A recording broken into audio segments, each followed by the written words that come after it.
community. Troy Snyder here. Hope you're doing well.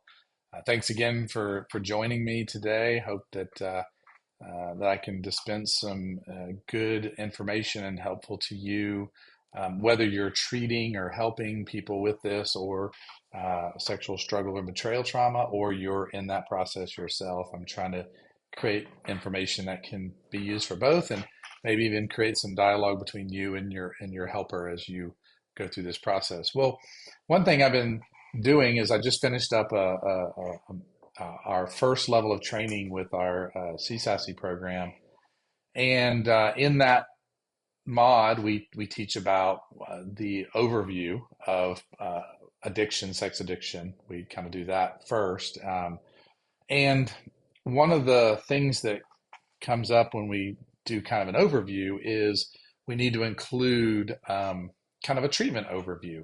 And I thought it was really helpful for me maybe to come in and just kind of give a quick flyover of things to consider when treating it. This is not an exhaustive, how to treat, but it's more of a really kind of some points and some things to consider.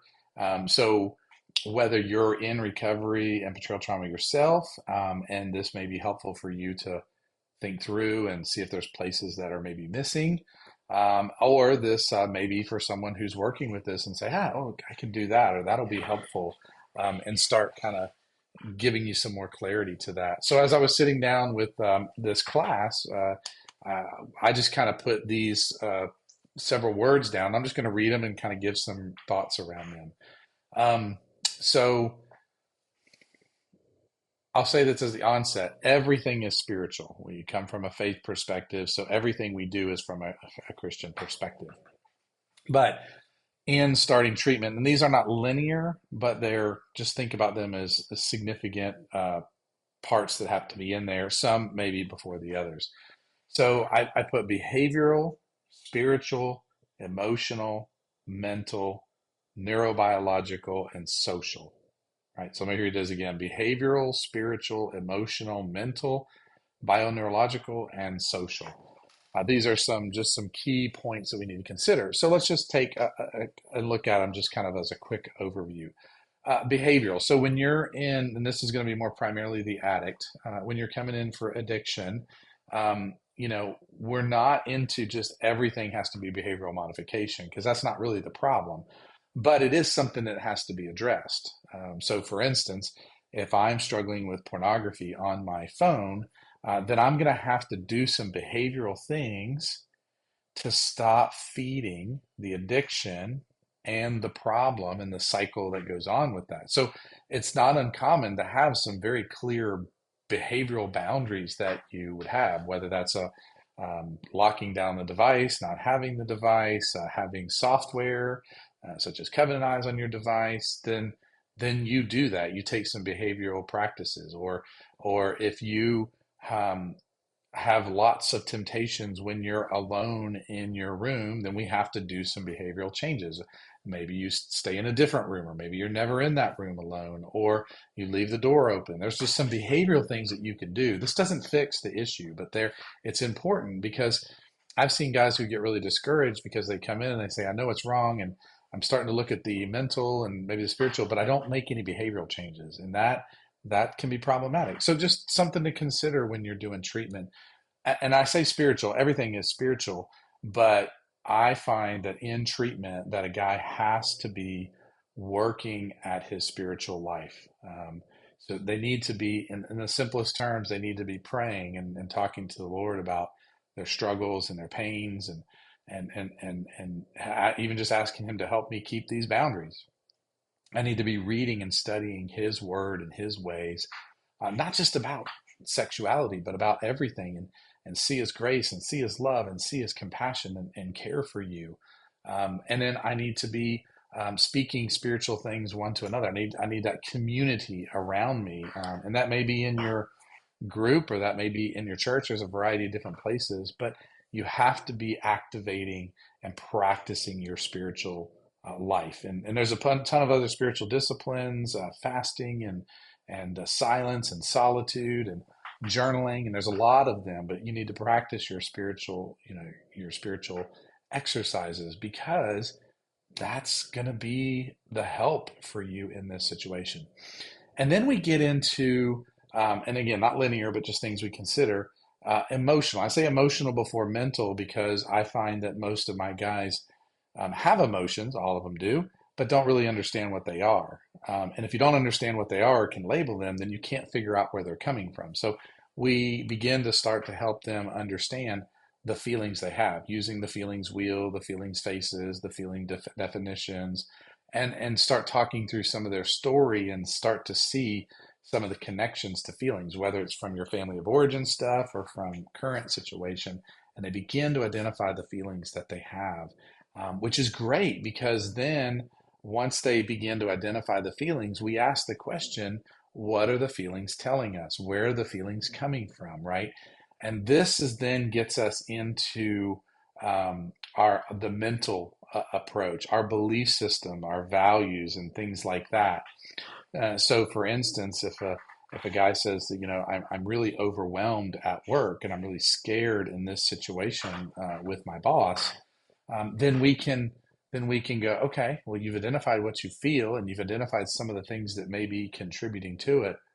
Why is that fearful? Why is that overwhelming or scary to you, right? Well, because I have a belief that I'm going to get in trouble. Well, where did you get the belief that you're going to get in trouble? Was there some indication that your boss told you were going to get in trouble? Or is that something that has come from your past that is playing into it when authority wants to talk to you, right? Now, you could be getting in trouble because you might have done something wrong.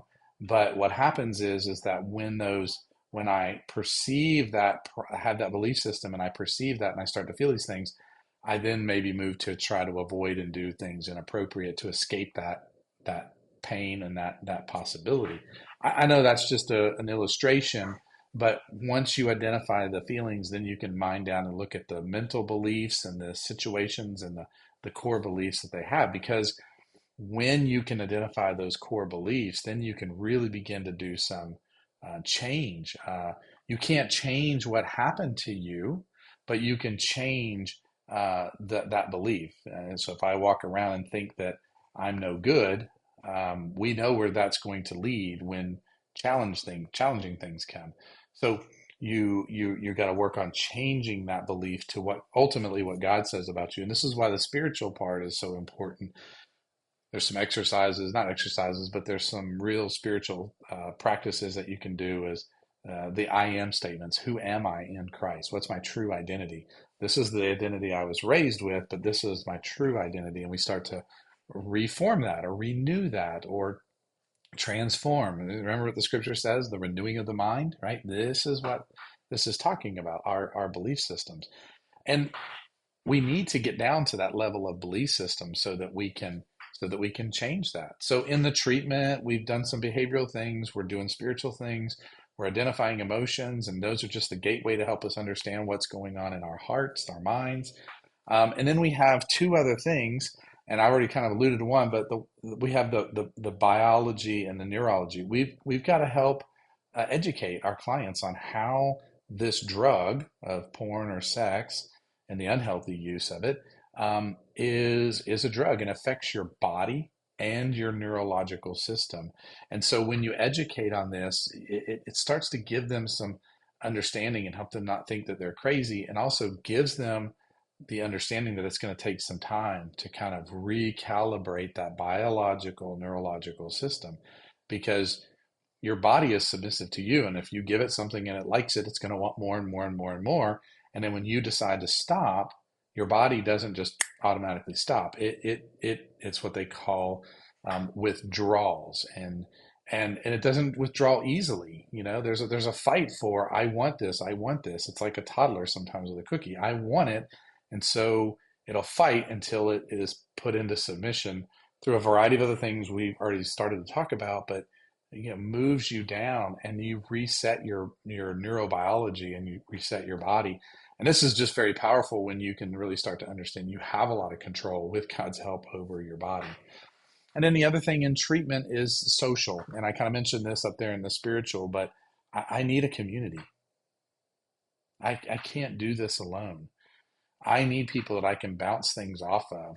I need others that I can share this stuff with and get it out of my head and my heart and work through this. I need this community when it's good and when it gets tough. And so when you're thinking about, overall treatment for uh, porn or sex addiction, these are some basic things that one ought to consider. Now, some of these are very applicable to the betrayed spouse, but there's another section we're doing on that, and I'll talk a little bit about that maybe another time. But I just think it's very important that when you, as a helper, sit with somebody, you have a big picture plan of where you're going. Because if you don't, then you'll just lean into your default and what you think is the most primary. And I've seen people overshoot on behavioral modification. I've seen people overshoot on spiritualization. I've seen people overshoot on just the biological stuff. And we have to put them all together. And if you're in treatment yourself, as you're looking through this, you're like, well, maybe this is a piece that may be missing. I need to get some education and information on this. So I hope this treatment overview summary gives you a little bit of encouragement and some thoughts. Have a great day.